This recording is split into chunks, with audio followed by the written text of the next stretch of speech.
Assis. Voilà. C'est long. Pardon, ça m'a pas fait peur. Ça a marché. Ça se voit que je suis excitée là. Ah, des gaufres.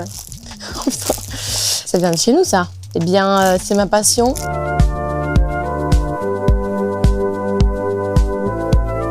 Il y a les gaufres de Bruxelles qui sont des gaufres un peu rectangulaires dans lesquelles on peut mettre de la chantilly, de la fraise et tout. Très bon, très joli esthétiquement, bien pour faire une photo Instagram, mais rien de tel qu'une bonne gaufre de Liège, bien dense, pleine de sucre fondant, meilleure.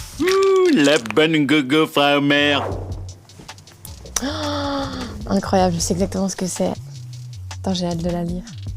Oh là là.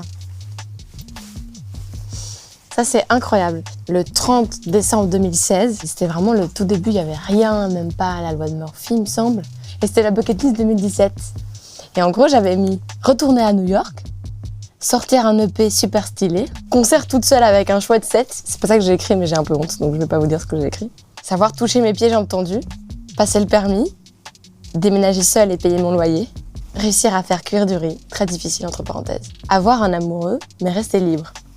Alors, bon, j'ai pas tout fait en 2017, mais je suis retournée à New York, j'ai fait un concert, j'ai sorti un album entre-temps, j'ai fait des concerts toute seule, je sais toucher mes pieds et les jambes tendues, j'ai pas passé le permis, j'ai déménagé seule depuis, je sais faire cuire du riz, et amoureux et rester libre, je suis passée par différentes étapes, mais on peut dire que j'y suis plus ou moins arrivée. Tu peux me montrer tes pieds Je peux montrer? Oui, il y a une table, vous allez pas me croire, et j'ai des talons. C'est parce que j'ai des talons. C'est le jeu à pépette, ça. Bon bah ça, c'est le jeu de mon chien. J'ai encore rêvé d'elle. Qu'est-ce que c'est? C'est jouer? C'est jouer? Tu veux jouer? Je sais pas si elle va monter. Bah c'est le jeu de mon chien, l'amour de ma vie, mon âme sœur, ma fille, mon enfant, ma raison de vivre, tout simplement. Ça m'a fait du bien pendant toute cette période de création aussi, d'avoir juste un animal qui me donnait de l'amour. Viens, on va la mettre sur la table. Qu'est-ce que c'est? Qu'est-ce que c'est? C'est que comme j'ai extrêmement bien élevé, elle obéit. Assis.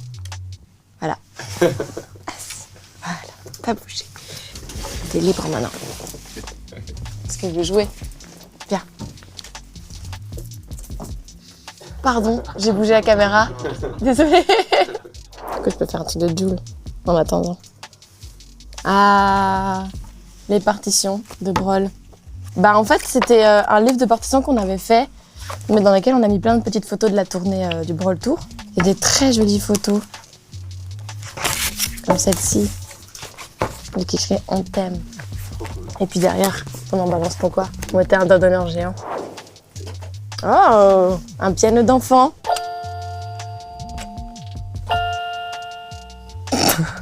C'est long.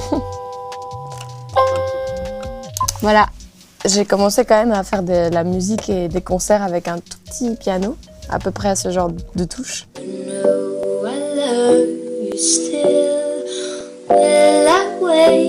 C'était à l'image du projet, quoi. C'était un peu bricolé, c'était un peu le début.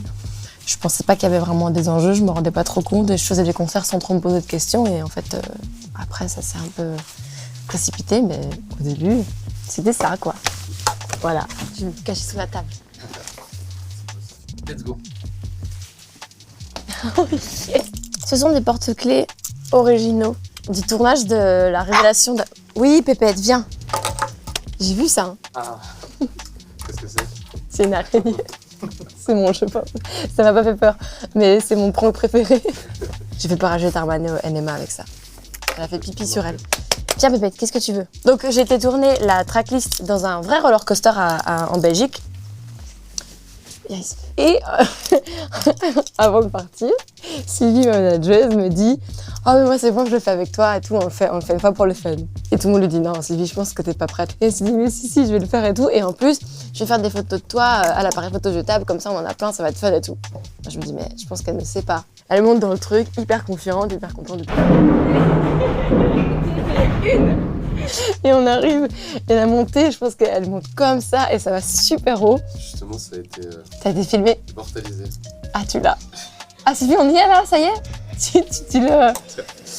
Ah, mais... Ok.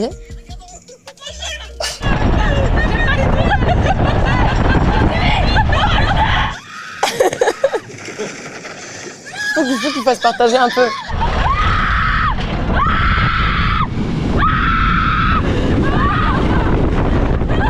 Ah, moi, je pleure de rire.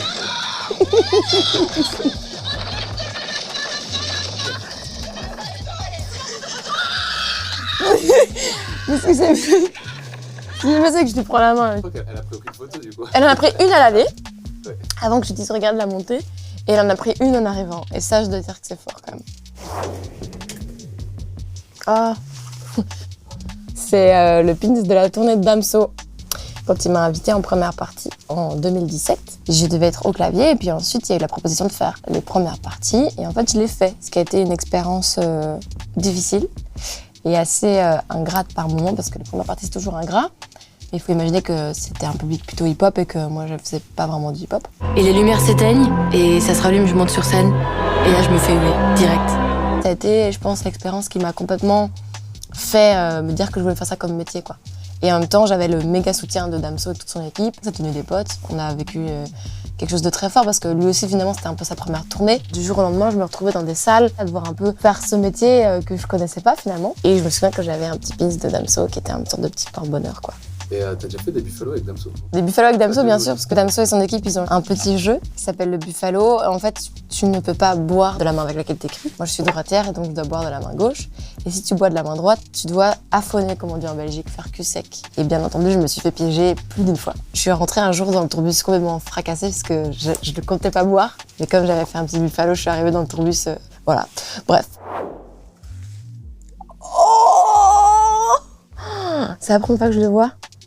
Waouh, c'est quand même fou, hein. Putain, ça me vient. Bah voilà, 95, mon deuxième album. Qui est un album important parce que c'est le deuxième. On dit toujours que le deuxième album, c'est le plus difficile. Et j'ai surtout méga hâte, en fait, de le chanter sur scène. C'est comme ça que j'arriverai vraiment à me faire à l'idée qu'il est vraiment sorti, quoi. Oh. Petite carte pour le documentaire Netflix. Et ce qui nous a en gros mis sur la voie.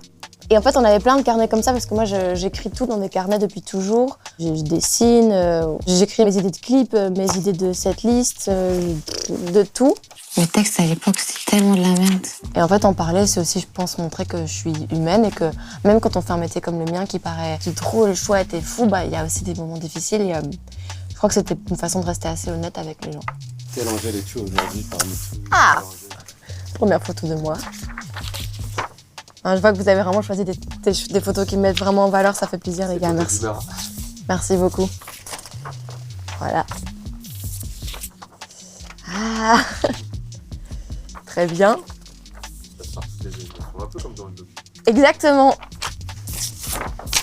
Alors aujourd'hui, je dirais que je suis un peu de ça, un peu de ça,